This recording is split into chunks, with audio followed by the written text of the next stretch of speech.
Tengan una cordial bienvenida al tema 6 del módulo 2 del Diplomado de Manifestaciones del Impacto Ambiental.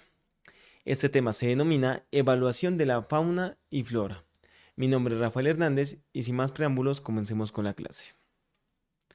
Bueno, ya hemos visto la evaluación de la calidad del aire, de la calidad del agua, de la calidad de los suelos, ¿sí? Y de los lugares donde estos emiten, donde pues la actividad humana influye sobre estos, ¿sí? Las emisiones, los lugares donde se generan pues esta emisiones de contaminantes que pueden perjudicar a estos elementos clave. Ahora tenemos otro elemento clave que es la evaluación de la fauna y de la flora. ¿Listo? Entonces, la evaluación de la fauna y de la flora, pues ya sabemos que la fauna es todos los animales, ¿sí? Animales. Y la flora, pues se refiere a toda la vegetación como tal, a todas las plantas, ¿sí?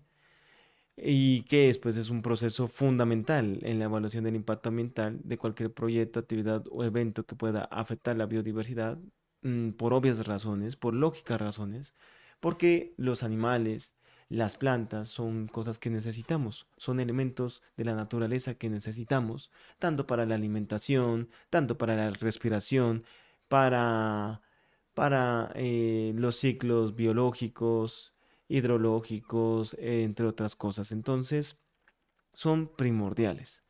A continuación, pues se presenta un ejemplo práctico de cómo se realiza una evaluación de la flora y la fauna.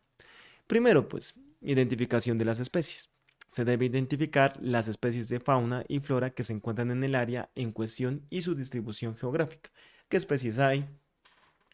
De forma detallada, utilizar pues bien la taxonomía, ¿no? Para describir a las especies que se encuentran ahí y mirar pues qué riesgos pueden correr esas especies con respecto a la implementación del proyecto que se va a realizar.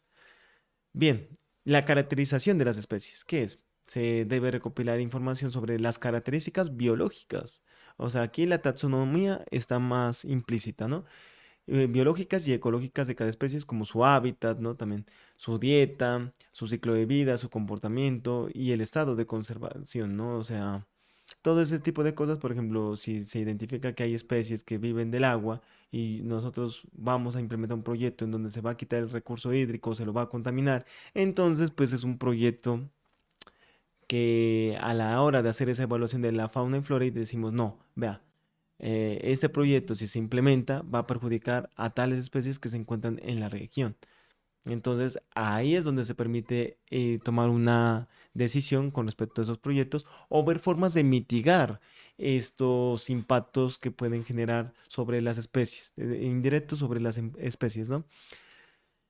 La evaluación del hábitat. Se debe evaluar el hábitat y las condiciones ambientales necesarias para la supervivencia y reproducción de las especies de fauna y flora. Puede ser que muchas especies sobrevivan normalmente pues a un aire que se mantiene en bajas concentraciones de CO2, ¿no? Entonces, si nosotros implementamos proyectos que emiten muchas contaminantes del aire, muchas concentraciones de CO2, puede ser que algunas especies pues no sobrevivan, que especies de pronto puedan migrar a otra parte o pueden alterar como tal pues el ecosistema que se encuentra en aquel lugar. Otra de las cosas, tenemos la evaluación de las amenazas. Se debe identificar y evaluar las amenazas potenciales que pueden afectar a las especies y su hábitat. Y con la fragmentación del hábitat, la introducción de especies exóticas, la contaminación y la caza ilegal. Entonces, las amenazas pues son importantes tenerlas en cuenta. Amenazas que son potenciales y que pueden afectar a estas especies, al hábitat. Por ejemplo, hay personas que al traer una especie exótica en algún lugar, se le denomina una especie invasora que de pronto ante un ecosistema no se genera un equilibrio, ¿sí?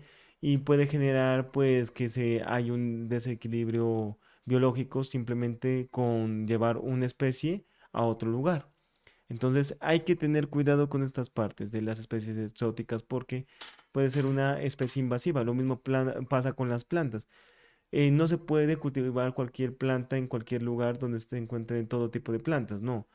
Pueden haber plantas que consuman los nutrientes de las plantas de los cultivos, entonces pueden llamar esto plantas invasivas, ¿sí? Que pueden afectar pues a los cultivos, afectar a los alimentos que se estén produciendo, entonces hay cositas que toca evaluar y son ese tipo de cosas, ¿sí? No se puede tomar una decisión por encimita, entonces toca evaluar esas amenazas.